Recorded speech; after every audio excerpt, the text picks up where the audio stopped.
It is miserable outside, so I can't shoot pictures, so I might as well bore you with one of my insight. Today, it's about obligation. Now, to me, obligation is a terrible legacy to leave to your child. As a child, I remember an aunt who took a lot of joy in telling others what she has done for her relatives. If she gave you a shirt, she would make sure to get a lot of mileage out of that seeming gift. How you, as the recipient, felt was of no matter to her. To this day, as old as I am, I find it difficult to receive gifts. And when I give gifts, I never want to mention that act again. And I want to make sure the person receiving the gift understand that the gift comes with no strings attached. If I gave you $1 and you choose to flush it down the toilet, that will be fine with me, because in giving a gift, there should be no strings attached. If there are strings attached, it's not really a gift, now is it? My children owe me nothing, absolutely nothing, and I do my best for them to know that. I have very little anyway, and that's just a fact of life. But whatever I have done was done because it was my pleasure to do so.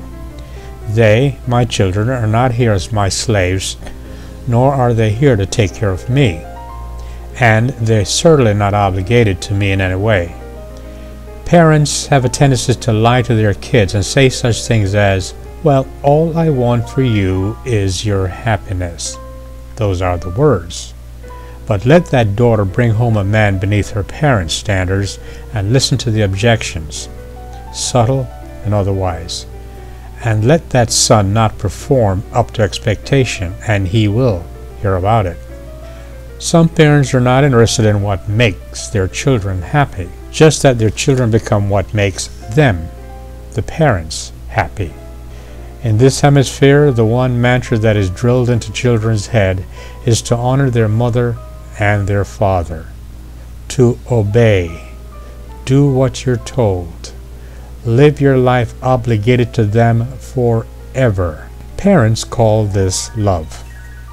But children are not faultless either. It is true that parents will say constantly to their kids as they survey their material things and money, "I am doing all this for you."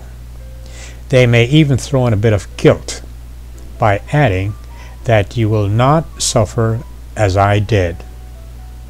Knowing how much your parents treasured their money and things, you are, if you're a good child, obligated to make sure that their treasure, their money, their house, whatever, is well taken care of, and you're obligated to be a good steward. I do know a man who built a very successful business, and in the process he would constantly drill into his kids' head all that he was doing for them. Someday, he would tell them, all of this will be yours. His two daughters had the guts to tell him that they were going to make it on their own. They are going to pursue their own life. And they did get married. As a matter of fact, they're happily married. And, unfortunately to the parents, they married people beneath their family's wealth. They were ceremoniously, of course, written out of the will, because they choose not to be obligated to their parents. The son, being a good boy, assured his dad that he would carry on and he would honor his obligation to continue his father's hard work.